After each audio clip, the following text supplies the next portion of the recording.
Mr. Nobody by Roger Hargreaves. Hello, meet Mr. Happy. Happy by name and happy by nature. And now I'm going to tell you a story. Actually, this story isn't about Mr. Happy. Well, not really. It's about somebody he met not very long ago. Last month, in fact. Mr. Happy had been to tea with little Miss Sunshine. He thought about catching a bus to take him home, but as it was such a nice day, he thought again and decided to walk, and he was glad he did.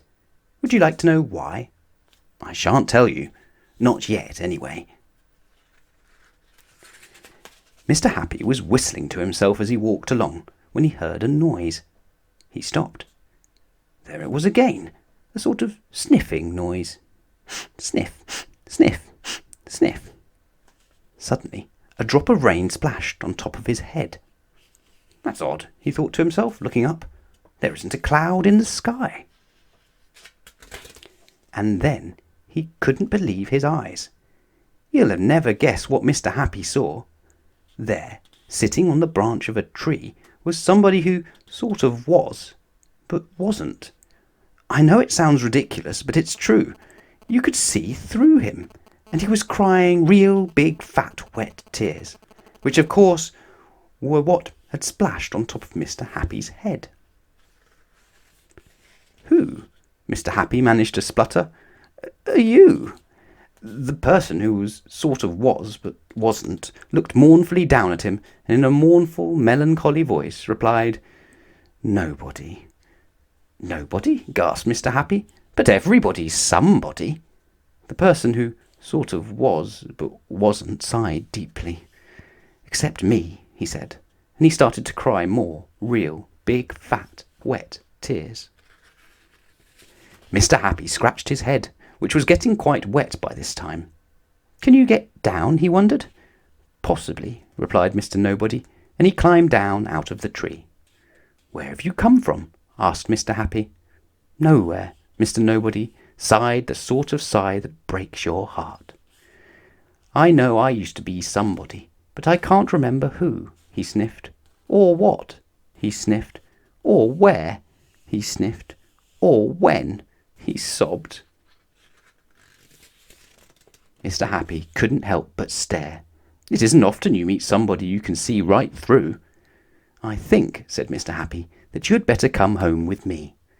Why? Sobbed Mr. Nobody. Because, said Mr. Happy, we must do something about you. There's nothing you can do about a nobody, wept this person who sort of was, but wasn't. Of course there is, said Mr. Happy. Follow me.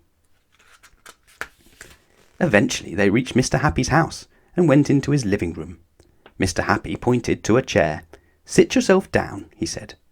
It was really quite extraordinarily extraordinary seeing somebody who was nobody sitting in a chair. Mr. Happy sat down too, and thought hard. The wizard, cried Mr. Happy. Of course. So the following morning, after no breakfast, Mr. Happy took Mr. Nobody to see the wizard.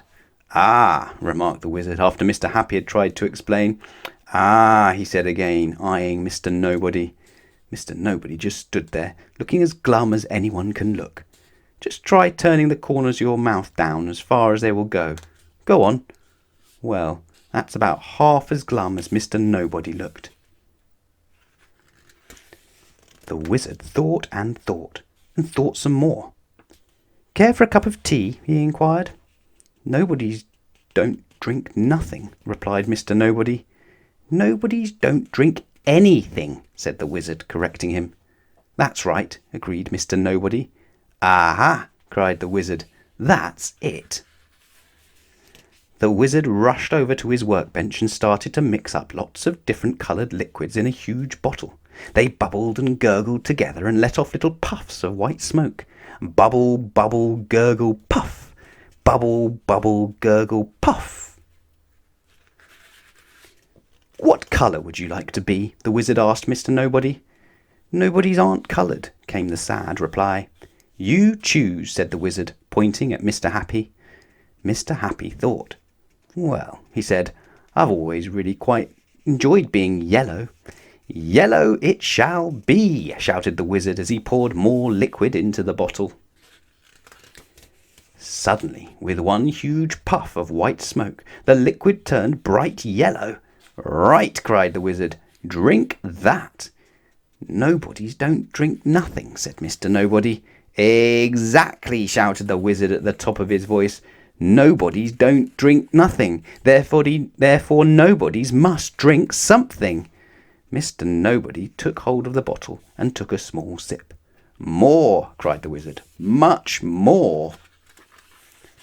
Mr. Nobody shut his eyes and took a deep breath and swallowed all of the liquid. Mr. Happy and the wizard watched and waited and waited and watched. Nothing happened. "Told you so," said Mr. Nobody, and he sighed, another one of those sighs that break your heart. But wait a minute. Did their eyes deceive them, or they looked at Mr. Nobody's feet? They were turning sort of, yes, yellow. Yes, decidedly yellow. Definitely yellow. Then Mr. Nobody's legs turned yellow, and then his body, and then his arms. "His nose," Mr. Happy shouted. "What about his nose?" They watched, and they waited, and they waited, and they watched. Nothing happened.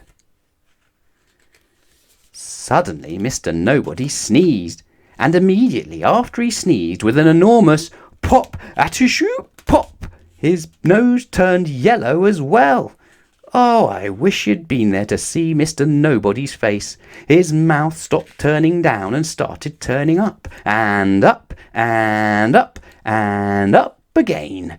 "Well," chuckled Mr. Happy, "I told you so. Everybody's a somebody."